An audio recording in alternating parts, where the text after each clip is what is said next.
Hi everybody, it's Margaret here from April Showers Crafts.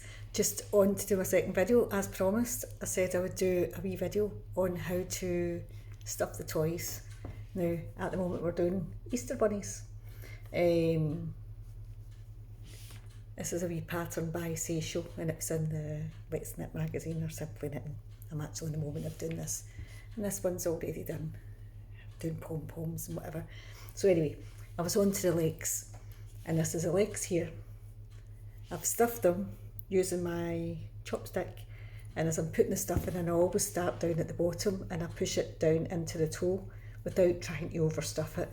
I try to keep the pink base of the foot flat on the ground, and then once I've done it and I feel happy with it, I make sure that the stitching isn't bursting open, isn't exposed, or the stuffing's not exposed behind it. So you've got to be very careful not to overstuff, because you can easily do that and then the stuffing's revealed. We don't want to do that. So while I'm doing that foot, I don't sew it up and I don't put it back together again onto this toe until this one looks identical. You can measure them if you want to be totally OCD about it, but I don't normally. I usually do eye judgment.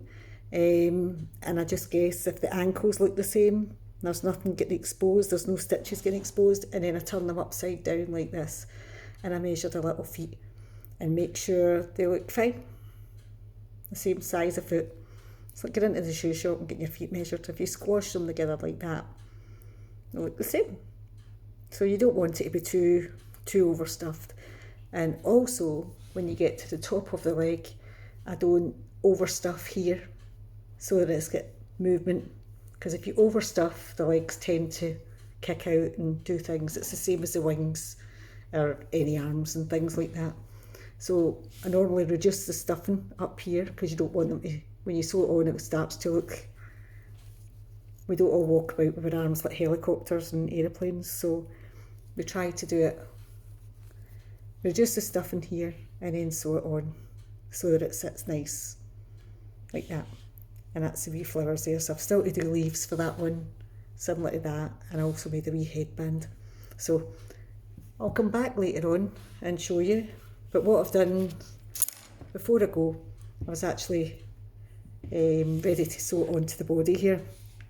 So this one here, I noticed it's got a 14 stitch gap at the front from one part to the other, and for me to reduce it, it's quite easy because it's like 7 stitches either side of the leg. So I take it from the top middle stitch, which is quite easy to see before that increase stitch there, and then I measure it down to here and then do 7 stitches either side, and then that's where the legs start. And then you count up how many rows from the wee circle at the bottom here. So there's a wee circle at the bottom where you've sewed it, so I usually count up how many rows just to make sure that I've got the legs sitting exactly the same, because when you sit it down you want it to sit just nice without any disruptions, you know, so that it's not falling over. So she's sitting quite nice, I think, and that's her ears. So I think it looks quite nice. But I'll be back to do another one on how to make the pom-poms next.